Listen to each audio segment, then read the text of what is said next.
here in the tri-state area, all over the Northeast. I think Florida's getting a chill. I mean, the whole eastern seaboard. So how do we stop it? I don't know. Does Fox Weather have the answer? Ari Sarsolari is joining us. She's a Fox Weather meteorologist and a real pro. Thanks, Ari, for making time for us. Yeah, I appreciate it. Of course, So it's you going to have be a the good answers time for here. us. Yeah, I've got the answers. They might not be the answers that you want. Uh-oh.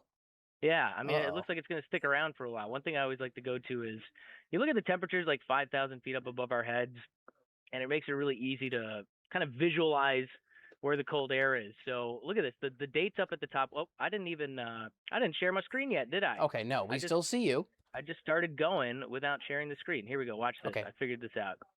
All right, here it comes, everybody. There you go. look at All this. right. So the date's up at the top left. And obviously, we're like sitting in this huge bowling ball of cold air right now. We go forward in time. It's just like lobe Oh, after lobe of the polar vortex. So that's the beginning of February right there.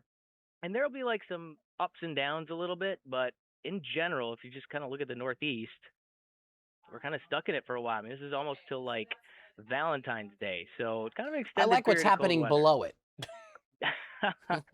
Yeah, it would be nice to get into that. They're going to start to get in on some of that in the plains. So good for them. Yeah, not for us, though. So that's real. So it's prolonged. Yeah, it's prolonged. We could even see some record lows on Friday morning. Sorry, my graphics are taking a second to load here, but Okay. it's yeah. I mean, it's just really really cold air. It would be down at about 8 degrees, bit of a wind chill. Might even be below zero. We're kind of getting used to it at this point. I feel like, right? I mean, yeah, sure. We can't get used to this. You know what I think it is? It's the cold air, and then on top of it is the snow, and then these constant threat of snowstorms. We have another one, which I'd love you to talk about, too, about that potential. Yeah, sure. Why not? I'll throw up one forecast model here. Keep in mind this is just one forecast model. There could be a couple of adjustments here. We're a few days out, so especially in a place like New York, I think there could be some adjustments. The problem with this storm is that New York is like right on the edge. So this would be like Sunday morning. Check this out. I mean, you Mm. cannot be more on the edge than that. Now, Wow. usually, the heaviest of the snow is falling like kind of in this part of the storm here, right? But it's not like you can't get any snow out here. I think it's possible we could see a couple quick inches of snow, but like overall, this is not going to be anything like the storm that we just had. This one's going to be windier though, so it's a little bit of a difference there. So, okay, so we'll get some wind, not as much, like not nearly as much accumulation as what we saw this weekend. Yeah, I think that's kind of the summary for New York. But this is going to be a heck of a blizzard down in parts of eastern North Carolina. Yeah, they're gonna some spots could see like a close to a foot of snow. I think we'll have a pretty widespread 6+. So, every storm's a little bit different. This one's taken a much different path than the last storm that we got affected by a few days ago. So, yeah, generally, like there's this thing that we call the benchmark. Have you heard of that? I have, but remind me of what it is. Okay, so We check this have a out. benchmark. Okay. Yeah, so it's this thing in meteorology we call a benchmark, and it's this area right here, that actual spot right there where that latitude and longitude line intersect. And the idea is if the low center goes right over that, we tend to get a big snowstorm along the I-95 corridor in the Northeast. Now, if you look at the bullseye on those isobars, those lines of constant pressure, that's where the low center is. And Mm, in this case, you can see it's going east to the benchmark. Now, you can still get some snow if it does that. And then, of course, if the low were to go like further inland like this, the snow would be farther toward the west. Kind of get the idea. You want to be in the okay. sweet spot, but I don't think we're really going to be there for this one.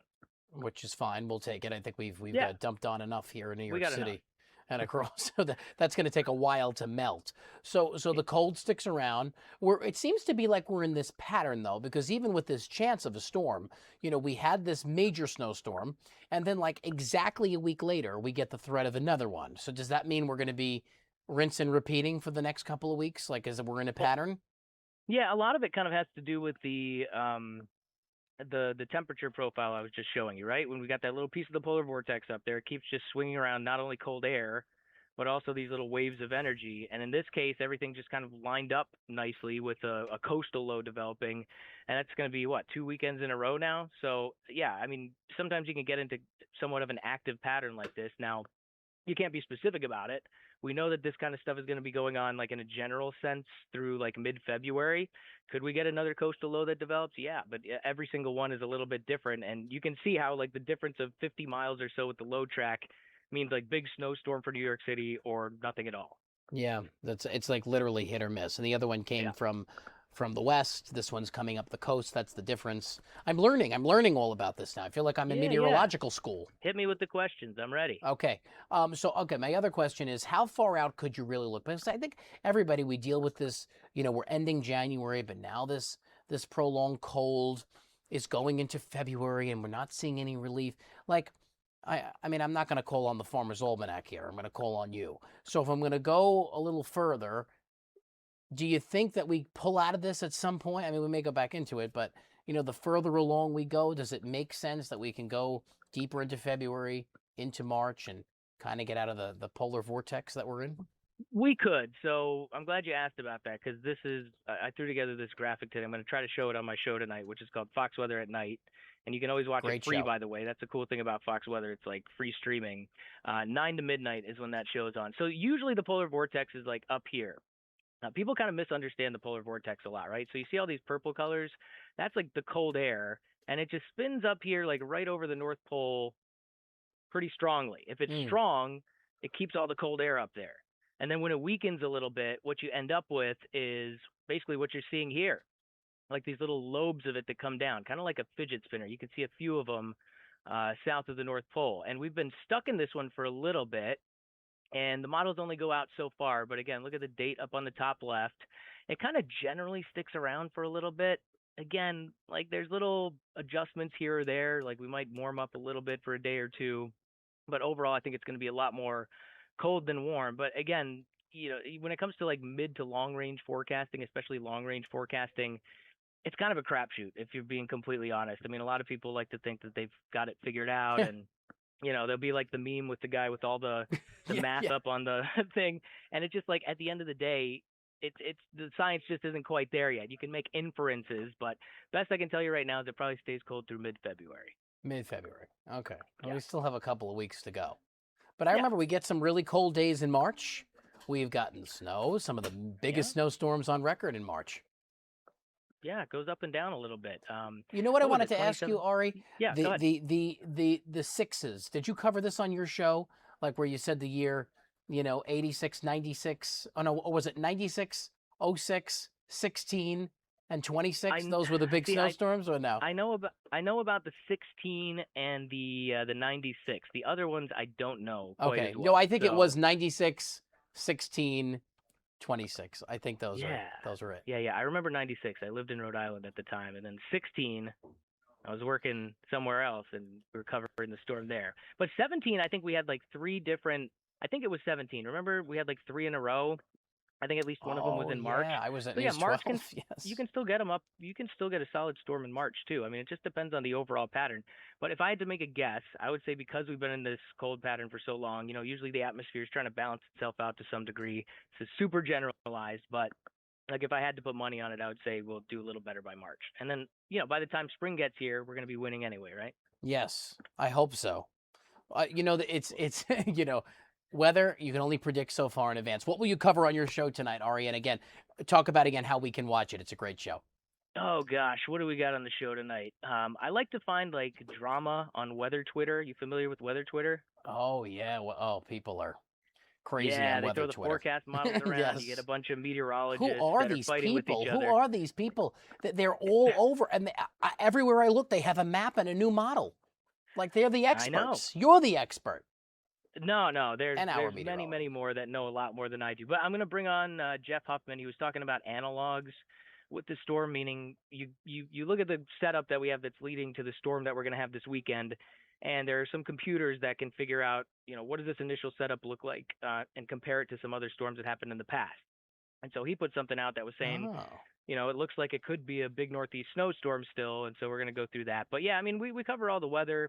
What else are we going to do? I'm going to break down the benchmark like I just did for you. I'm looking at my show rundown here. My show's pretty loose. We just go kind of like what you guys are doing here. Oh, I'm going to do a satellite tour. There's so much cool stuff to see on visible satellite always. That's like a staple of the show.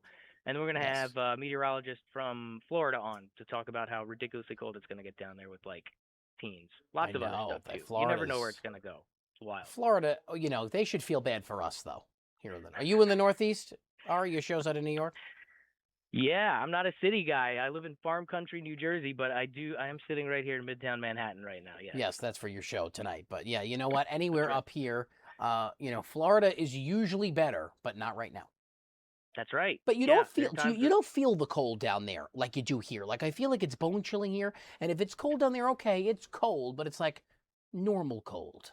Am I making well, yeah, I sense? mean, I guess it's perspective, right? For the people down there, it's probably pretty jarring. I think it's pretty popular to make fun of them, which I probably will do to some degree tonight when I have the other Met on. I'll be like, "Oh, you poor guys are going to be down in the 30s and 20s.